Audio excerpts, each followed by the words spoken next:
বন্ধুরা, আমার চ্যানেলে তোমাদের স্বাগত জানাই। এক অনেক সুন্দর ফরিদপুর গ্রাম ছিল।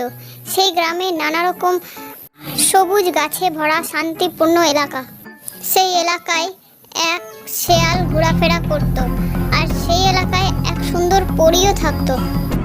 পরীটি সবার সাহায্য করত।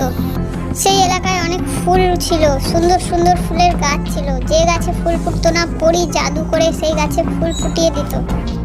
শেয়ালটি পরীর কাছে দাঁড়িয়ে থাকতো, আর পরীটিকে দেখে শেয়াল খুব খুশি হয়ে যেত।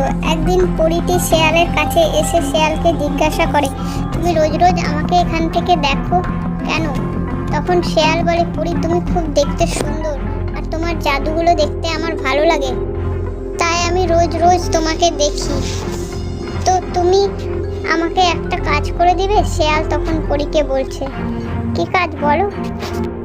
শেয়াল তখন পরীকে বলে, আমার এখানে কেউ বন্ধু নাই, তো তুমি আমাকে এক বন্ধু খুঁজে দিবে? পরী বলল, কি বলছো, তোমার বন্ধু নাই? আমি তো তোমার বন্ধু। তখন পরীর সাথে শেয়াল বন্ধুত্ব করে নিল। বন্ধুরা, গল্পটি যদি ভালো লাগে গল্পে লাইক, শেয়ার, কমেন্ট করে দিও, আর চ্যানেলটাকে সাবস্ক্রাইব করে দিও। দেখা হচ্ছে পরের গল্পের সাথে।